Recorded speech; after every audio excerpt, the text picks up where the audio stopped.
அவருக்கு உங்களை நீங்க விட்டு கொடுக்க வேண்டியது அவசியமாக இருக்கிறது.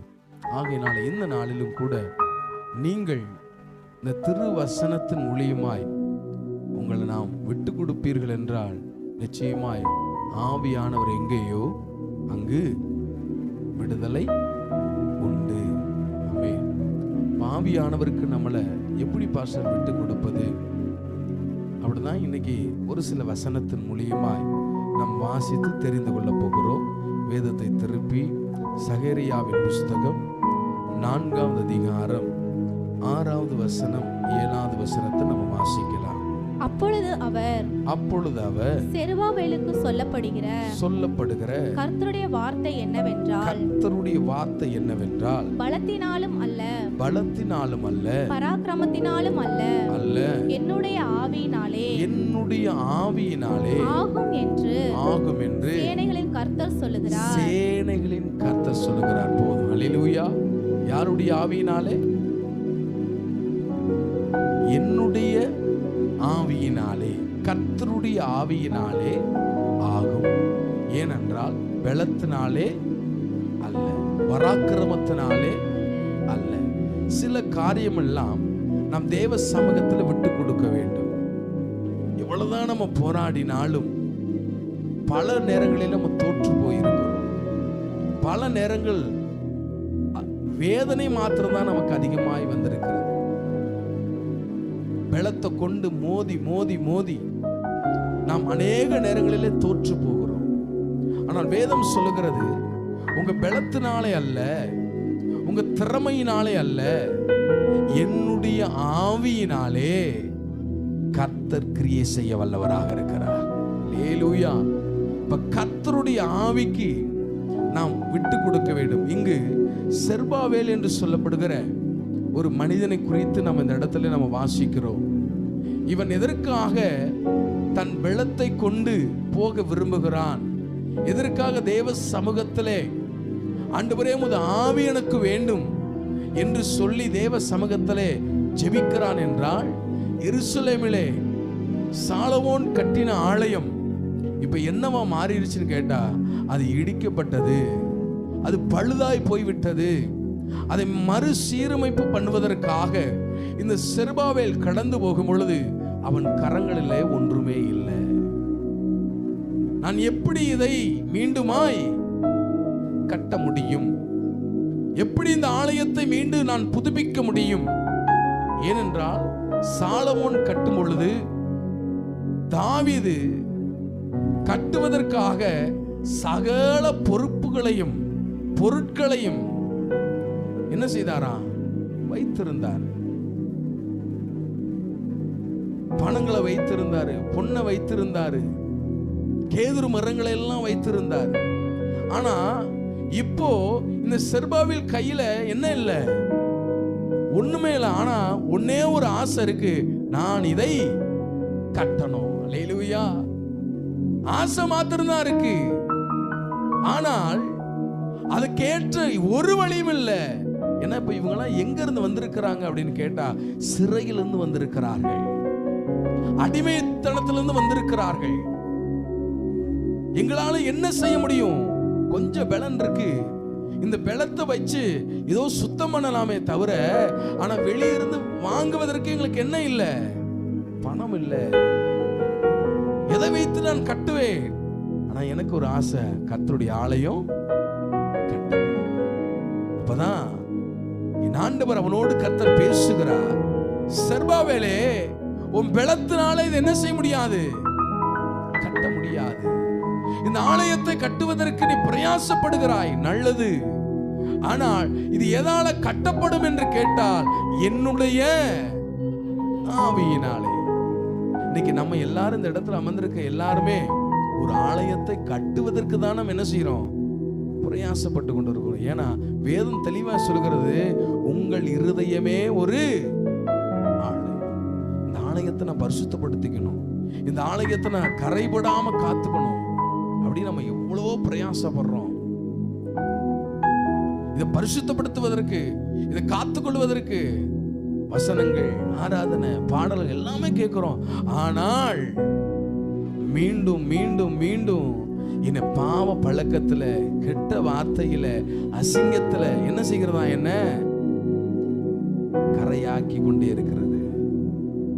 தேவன் தங்கும் ஆலயத்தை உன் புய பலத்தினால என்ன செய்ய முடியாது. என் ஆவியினாலே ஆகும். 7வது வசனத்தை நீங்க வாசித்து பாருங்களேன்.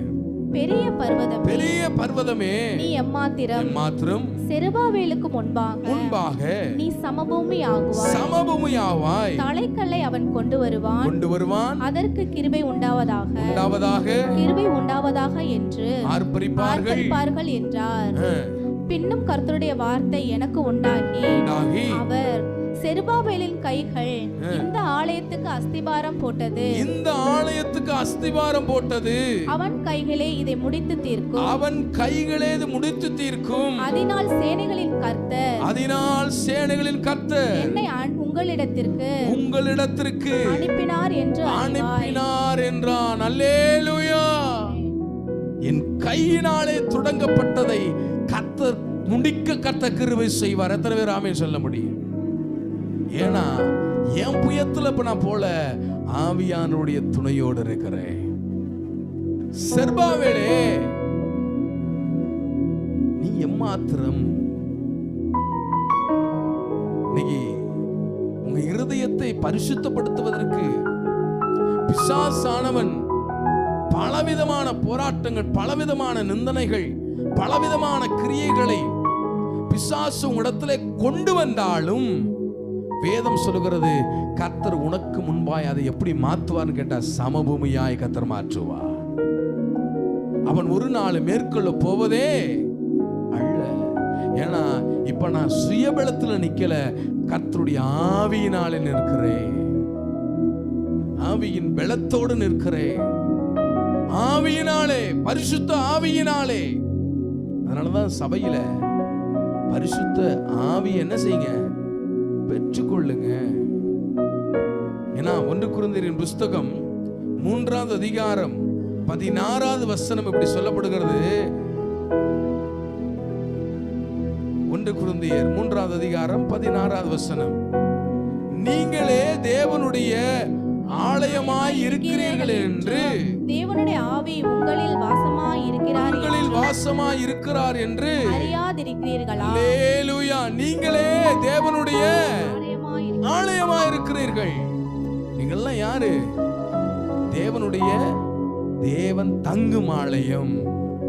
இந்த ஆலயத்தை கெடுப்பதற்கு பிசாசானவன் பல கோணங்களிலே உங்களிடத்துல நெருங்க முடியும்.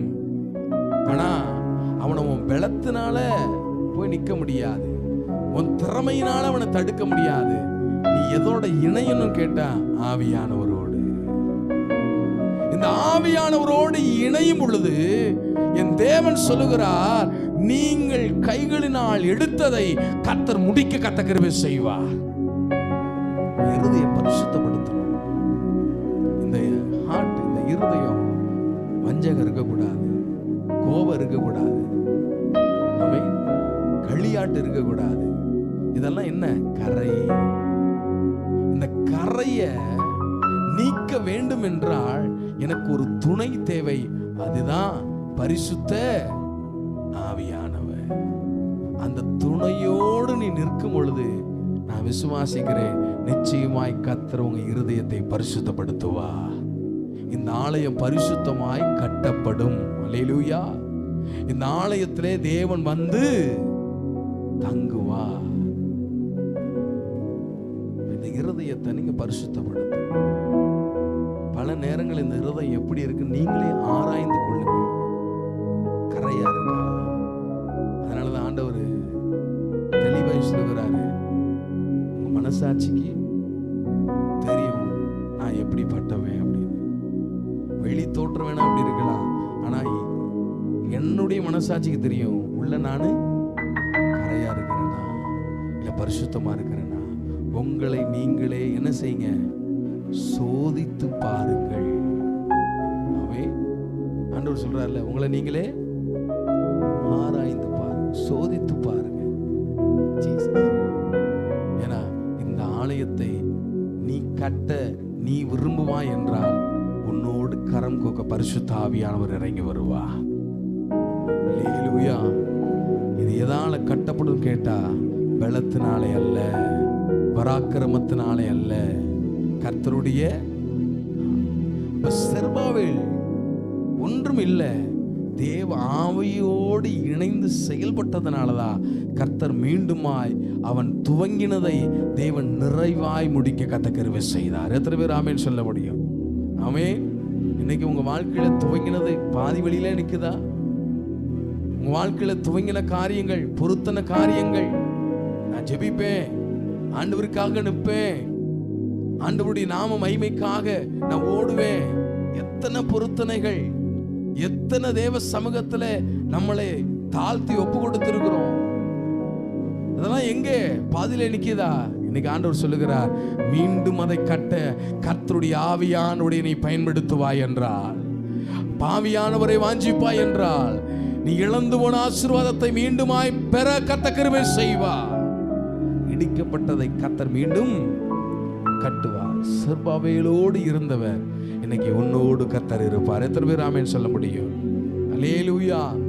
இரண்டாவது, இன்னொரு மனிதனோடு தேவ ஆவியானவர் துணை நின்றார். அவர்தான் மோசே. ஆமென். இந்த மோசே 40 ஆண்டுகள் எங்க வாழ்ந்தான்னு கேட்டா, அரண்மனையில் என்ன செய்தாரு? என்னதான் வாழ்ந்தாலும் தன் ஜனங்கள் அடிமையாய் இருக்கிறது அவனுக்குள்ள என்ன இருந்தது? வேதனையாகவே இருந்தது. இந்த வேதனை அதிகமாக அதிகமாக அவன் என்ன செஞ்சான்னு கேட்டா, தன் பலத்தை கொண்டு அவன் போய் ஒரு மனிதன் என்ன செஞ்சான்? கொன்று விட்டான். அவனை கொண்டு விட்டதுக்கு அப்புறம் எல்லாத்துக்கும் தெரிஞ்சிருச்சு. உடனே பயந்து என்ன செஞ்சிட்டான்? ஊரை விட்டே காலிய பண்ணி போயிட்டான். இப்ப 40 ஆண்டுகள் அவன் வெளியூர்ல தங்கி என்ன செய்யறான்? ஆடுகளை மேய்த்து கொண்டிருக்கிறான். ஆவியானவரோடு இணைந்து நீ செய்யணும். பாருங்க, ஒரே ஒரு மனுஷனுடைய ஆதங்கம் என்ன செஞ்சிட்டான்? நான் போய் ஜனத்தை நான் விடுதலை ஆக்கிடுறேன் அப்படின்னு ஒரு ஆவேசத்தில் என்ன செஞ்சிட்டான்? கிளம்பிட்டான். ஆனால் அது அவனுக்கு என்னவா முடிஞ்சதுன்னு கேட்டா, தோல்வியிலே. அல்லேலூயா. பரிசுத்த ஆவியானவர் எங்கேயோ அங்கதான் என்ன உண்டு? நமக்குள்ள பலன் இருக்கலாம், அதிகாரம் இருக்கலாம், ஆனா நமக்குள்ள பரிசுத்த ஆவியானவர் செயல்படலைன்னா எடுக்கிற காரியங்கள் எல்லாமே நமக்கு எப்படி முடியும்னு கேட்டா, தோல்வியிலே போய் முடியும். ஏன்னா கோலியாத்து ஆமே ஒரு மிகப்பெரிய ஒரு மனிதன். பாருங்க, தலையில பெரிய ஒரு கிரீடம், நெஞ்சில மார்பகம், ஆமே காலில் இரும்பு, எல்லாத்தையும் போட்டு பட்டயத்தோடு நிக்கிறான். ஆனா தாவீது சிறிய பையன், எதுவுமே இல்லை அவன்கிட்ட. ஒரே ஒரு 5 கூழாங்கலை மாத்திரம் எடுத்துக்கொண்டு அவனுக்கு முன்னாடி எதிர்த்து நிற்கிறான். சாத்தியமே இல்லை. எத்தனை பேர் ஆமென் சொல்ல முடியும்? சாத்தியமே இல்லை. ஆனால் ஆவியானவர் உன்னோடு கூட இருந்தால் கர்த்தர் சாத்தியமாக்க வல்லவராக இருக்கிறார். 5 கூழாங்கலை எடுத்தவன் ஒரே கூழாங்கலிலே அவன் நெற்றியிலே பதிக்கப்பட்டது, அவன் முகங்குப்புற விழுந்தான். எத்தனை பேர் ஆமென் சொல்ல முடியும்? தேவ ஆவியானவரோடு இணைந்து நீ எந்த காரியத்தை செய்தாலும் கர்த்தர் அதிலே உனக்கு என்ன கொடுப்பார்னு கேட்டா, ஜெயத்தை கர்த்தர் கொடுப்பா. அல்லேலூயா. மோசே ஒரு மனிதனை கொண்டு விட்டு பயந்துட்டான். இதுக்கப்புறம் என்னால என்ன செய்ய முடியாது, இந்த ஜனங்களை என்னால மீட்க முடியாது பயந்து 40 ஆண்டுகள் ஓடிட்டான். 80 ஆண்டு முடிஞ்சிருச்சு. இப்ப மீண்டுமாய் யாரோட துணையோடு வரான்? பரிசுத்த ஆவியானவரோடு துணையோடு வருகிறான். அல்லேலூயா. ஆண்டவர் அவனை பார்த்து சொல்லுகிறார். யாத்திராகமத்தின் புஸ்தகம் 7வது அதிகாரம் 1வது வசனத்தை வாசிங்களேன். கர்த்தர் மோசேயை நோக்கி பார் உன்னை நான் பார்வோனுக்கு தேவனாக்கினேன் உன் சகோதரனாகிய ஆரோன் உன் தீர்க்கதரிசியாய் இருப்பான் அவர்கள் ஒவ்வொருவராக தன் கோலை போட்டபோது அவைகள் சர்ப்பங்களாயின ஆரோனுடைய கோலோ அவர்களுடைய கோலை விழுங்கிற்று கர்த்தர் சொல்லியிருந்தபடி பார்வோனின் இருதயம் கடினப்பட்டது அவர்களுக்கு செவிகொடாமற் போனான் அவனை நோக்கி வனாந்திரத்தில் எனக்கு ஆராதனை செய்ய என் ஜனங்களை அனுப்பிவிட வேண்டும் என்று சொல்லும்படி எபிரேயருடைய தேவனாகிய கர்த்தர் என்னை உம்மிடத்திற்கு அனுப்பியும் இது எதுவரைக்கும் நீர் கேளாமற் போனீர்? அல்லேலூயா. எதுவரைக்கும் நீ கேளாமல் போவீர்? இப்ப நான் யாரோடு வந்திருக்கிறேன்னு கேட்டா பயந்து ஓடுகிற என் சுய பலத்தோடு வரவில்லை. கர்த்தர் என்னை எப்படி அழைச்சிருக்கிறான்னு கேட்டா, கர்த்தர் மோசேயை நோக்கி பார் உன்னை நான் பார்வோனுக்கு. அல்லேலூயா. எத்தனை பேர் ஆமென் சொல்ல முடியும்? பார்வோனையே உன் கையில ஒப்பு கொடுக்கிறார். எத்தனை பேர் ஆமென் சொல்ல முடியும்? உன் எதிராளியே உன் கையில கர்த்தர் ஒப்பு கொடுக்கிறார். என் தேவனுடைய ஆவியானவர் செயல்பாடு எப்படி இருக்கு பாருங்களேன். அதனாலதான் அடிக்கடி சொல்லுவோம்ல, உன் சத்துருக்களுக்கு மத்தியிலே கர்த்தர் என்ன செய்யறாரா? உனக்கு ஒரு பந்தியை அதிலே எண்ணெயினால உன் என்ன செய்யறாரு? அல்லேலூயா. அபிஷேகத்தின் வல்லமை, ஆவியானுடைய செயல்பாடு எப்படி கிரியை செய்கிறது. நீங்க சொந்த பலத்திலே ஓடி ஜெயிக்க முடியாது. உங்க சொந்த திறமையில ஓடி ஒன்றும் பண்ண முடியாது. உங்க சொந்த பணத்துல வைத்து எல்லாவற்றையும் விலைக்கு வாங்க முடியாது. வேதம் சொல்லுகிறது ஆவியானோடு இணைங்க. அதனாலதான் இயேசு கிறிஸ்து ஞானஸ்தானம் எடுத்து கரை ஏறின மாத்திரத்திலே ஊழியத்தும் செய்வதற்கு முன்பாகவே, துவங்குவதற்கு முன்பாகவே என்ன இறங்கி வந்ததுன்னு கேட்டா பரிசுத்த. அல்லேலூயா. அதனாலதான் இயேசு கிறிஸ்து மரித்ததுக்கு அப்புறம் அவர் என்ன சொன்னார்னா, நான் 3ஆம் நாள் எழுந்திருச்சு நான் பரத்துக்கு போகிறேன். யாரை அனுப்புகிறேன்? ஒரு தேற்றரவாளனை. அல்லேலூயா. ஒரு பரிசுத்த ஆவியை உனக்கு அனுப்புகிறேன். அந்த ஆவி நீ தோய்ந்து போகும்போது, நீ விழுகும் போது, நீ கவலைப்படும் பொழுது, நீ சோர்ந்து போகும்போது, என் கையில் ஒன்றுமில்லை என்று சொல்லும் பொழுது, அந்த பரிசுத்த ஆவி உனக்கு என்ன செய்யும் கேட்டா உதவியாய். அல்லேலூயா. உனக்கு என்ன செய்யும்? உதவி செய்யும். செங்கடலுக்கு முன்பாக வெறும் கோல் மாத்திரம் தான் இருக்கு. கோலை மாத்திரம் செங்கடலுக்கு முன்பாக நீட்டுகிறார். வேதம் சொல்லுகிறது கர்த்தருடைய சுவாசமே அந்த தண்ணி என்ன செய்ததா? இரண்டாய் பிளந்தது. அல்லேலூயா. இன்னைக்கு சாதாரண கோலை வச்சே எகிப்தில் உள்ள ஜனங்களை விடுதலையாக்கி அற்புதங்களை செய்தான். எத்தனை பேர் ஆமென் சொல்ல முடியும்? பரிசுத்த ஆவியானவர் கிரியை செய்ய வல்லவராக இருக்கிறார். சின்ன கோளாங்கள் நான் பரிசுத்த ஆவியானவர் கிரியை செய்தார், கர்த்தர் நிர்மலமாக்கினார். இன்னைக்கு அருமையான கர்த்தருடைய பிள்ளைகளே, இன்னைக்கு தேவ ஆவியிலே செயல்பட கற்றுக்கொள்ளுங்கள். பரிசுத்த ஆவியானவரை பெற்றுக்கொள்ளுங்கள். அந்நிய பாஷையிலே நிரம்ப கற்றுக்கொள்ளுங்கள். அபிஷேகத்தை வாஞ்சியுங்கள். அதுதான் உன் வாழ்க்கையிலே மீண்டும் எடுப்பித்து கட்டவும், சகல விதமான போராட்டத்தில் நின்று ஜெயம் பெறவும், உன் குடும்பத்தை பிசாசின் பிடியில் இருந்து விடுதலையாக்க பரிசுத்த ஆவியானவர் உனக்கோடு இருக்க வேண்டும். அல்லேலூயா. அந்த ஆவியை பெற்றுக்கொள்ளுங்க. அந்த ஆவி நிச்சயம் உங்களை மகிமைப்படுத்தும் என்று நான் விசுவாசிக்கிறேன். எத்தனை பேர் ஆமென் சொல்ல முடியும்? 3வது ஒரு மனிதனை நான் காட்டி கொடுக்கிறேன். வேதத்திலே நாம் வாசிக்கலாம். நியாயாதிபதிகள் 7வது அதிகாரம் 12வது வசனத்தை நம்ம வாசிக்கலாம். மீதியானரும் அமலேக்கியரும் சகல கிழக்கித்தி புத்திரரும் வெட்டுக்கிளிகளைப் போல திரளாய் பள்ளத்தாக்கிலே படுத்து கிடந்தார்கள். அவர்களுடைய ஒட்டகங்களுக்கு கணக்கில்லை. கடற்கரை மணலைப் போல திரளாய் இருந்தது. கிதியோன் வந்தபோது ஒருவன் மற்றவனுக்கு ஒரு சொப்பனத்தை சொன்னான். அதாவது, இதோ ஒரு சொப்பனத்தை கண்டேன். சுட்டிருந்த ஒரு வார்கோதுமை அப்பம் மீதியானரின் பாளையத்திற்கு உருண்டு வந்தது. அது கூடாரம் மட்டும் வந்தபோது அதை விழத்தள்ளி கவிழ்த்து போட்டது. கூடாரம் விழுந்து கிடந்தது என்றான். அந்த 300 பேரை 3 படையாக வகுத்து அவர்கள் ஒவ்வொருவன் கையிலும் ஒரு எக்காளத்தையும் ஒரு பெரும் பானையையும் அந்த பானைக்குள் வைக்கும் தீவெட்டியையும் கொடுத்து அல்லேலூயா. இங்கு கிதியோனை நாம் பார்க்கிறோம்.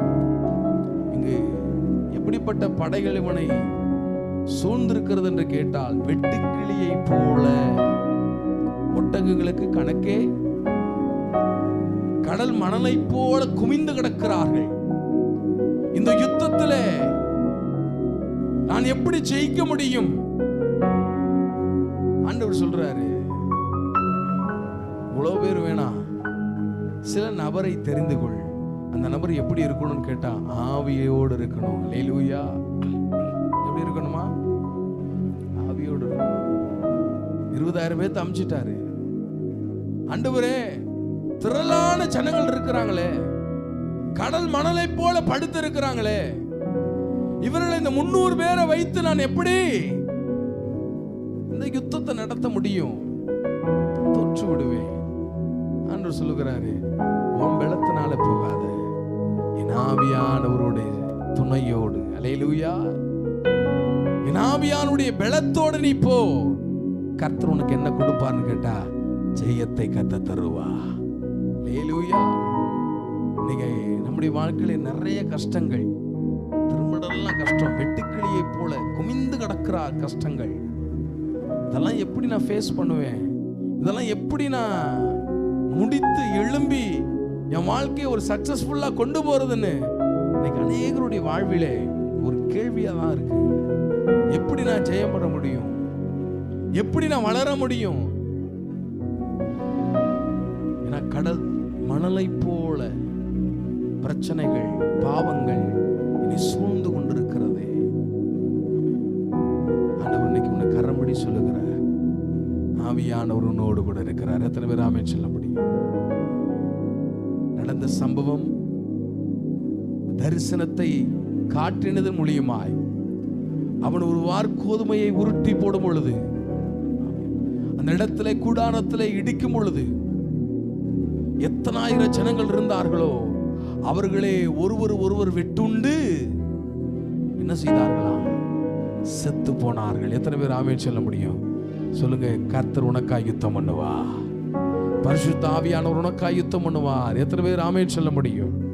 உனக்கு விரோதமாய் எத்தனை படைகள் இருந்தாலும் பரவாயில்லை, நீ ஆவியானவரோடு செயல்படுவாய் என்றால், ஆவியானவரோடு இருப்பாய் என்றால், கர்த்தர் ஜெயம் கொள்ள கத்த கிருபை செய்வார். எத்தனை பேர் ஆமென் சொல்ல முடியும்? கிதியோனோடு கர்த்தர் இருந்தார். அல்லேலூயா. கிதியோனோடு பரிசுத்த ஆவியானவர் இருந்தார். அவன் கண்கள் ஆச்சரியத்திலே மூழ்கி இருக்கிறது. கர்த்தர் அவன் கண்களிலே ஆச்சரியமாத்தை காண்பித்தார். தோற்று விடுவோம், அழிந்து விடுவோம் என்று நினைத்த அவனுடைய வாழ்வை கர்த்தர் மீண்டுமாய் ஜெனிப்பிக்க கத்த கிருபை செய்தார். எத்தனை பேர் ஆமென் சொல்ல முடியும்? இன்னைக்கு கர்த்தர் அந்த தேவன் உங்களுடைய வாழ்விலே, ஒருவேளை நம்மளும் நினைக்கலாம், சக்சஸ் ஆன வாழ்க்கை எனக்கு வராது, இனி நான் தோற்று போய்விட்டேன், இனி எழும்ப மாட்டேன் அப்படின்லாம் உங்களுக்கு இருதயத்துல கேள்விகள் இருக்கும். இன்னைக்கு கர்த்தர் பரிசுத்த ஆவியானவர் சொல்லுகிறார், உன்னை தேற்றி சொல்லுகிறார். அல்லேலூயா. கர்த்தர் உன்னை ஜெயம் கொள்ள வைப்பார். இயேசு உன்னை ஜெயம் கொள்ள வைப்பார். செர்பாவேலே, உனக்கு முன்பாய் இதை சமபூமியாய் மாற்றுவேன். நீ பயப்படாதே, நீ பயப்படாதே, திகையாதே, கலங்காதே. கர்த்தர் உன்னோடு கூட இருப்பார். அல்லேலூயா. மாம்ச புயம் வேண்டாம், உங்க உலக புயம் வேண்டாம், உங்க சொந்த பலன் வேண்டாம், உங்க சொந்த உறவின் பலன் வேண்டாம். இன்னிலிருந்து யாரோடு இணைய போறீங்க? சொல்லுங்க, ஆவியானவரோடு. அல்லேலூயா. ஆமென். செர்பாவேல் ஆவியானவரோடு இணைந்தான். மோசே ஆவியானவரோடு இணைந்தான். கிதியோன் ஆவியானவரோடு இணைந்தான்.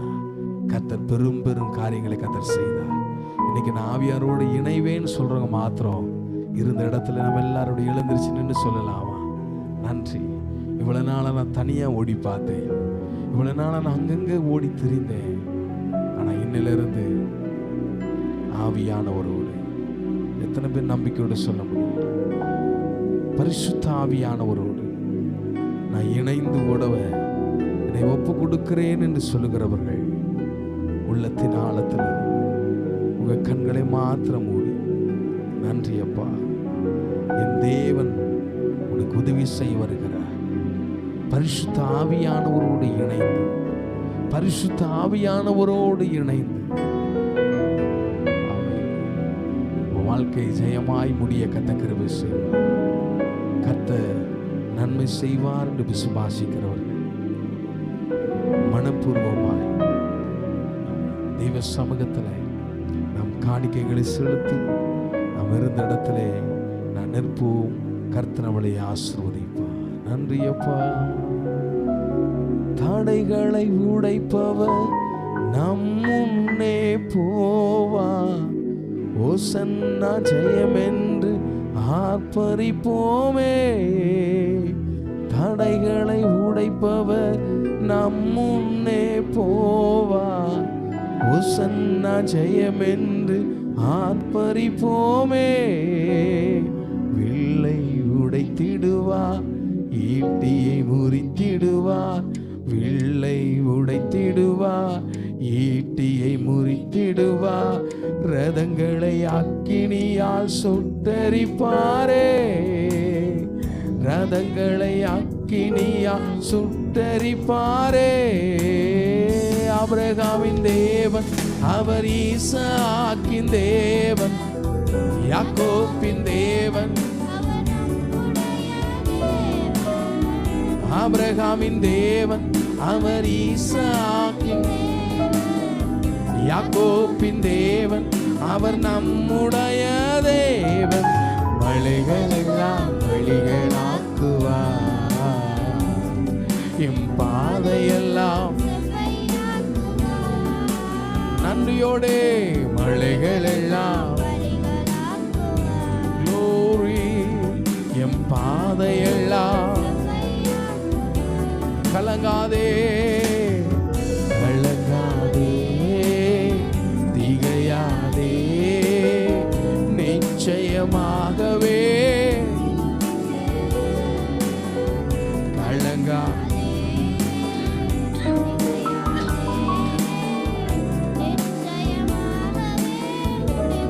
எல்லாரும் சொல்லலாம், பெரிய பர்வதமே, பெரிய பர்வதமே, செர்பாவேல் முன்னே. பெரிய பர்வதமே, செர்பாவேல் முன்னே. முத்திரை மோதிரமாய் தெரிந்து கொண்டாரே, முத்திரை மோதிரமாய் தெரிந்து கொண்டாரே. இயேசுவின் நாமத்தாலே ஜெயம் பெறுவோமே, இயேசுவின் நாமத்தாலே. எல்லாரும் சேர்ந்து ஆபிரகாமின் தேவன், யாக்கோபின் தேவன், ஆபிரகாமின் தேவன், யாக்கோபின் தேவன். மழைகள் எல்லாம் செர்பாவேலுக்கு செய்தவர், மோசேயுக்கு செய்தவர், கிதியோனுக்கு செய்தவர். என் ஆண்டவர் அற்புதத்தின் தேவனாய் உனக்கு முன்னே கடந்து போவார். ஜனமே கலங்காதே, கலங்காதே, திகையாதே, நிச்சயமாகவே கலங்காதே.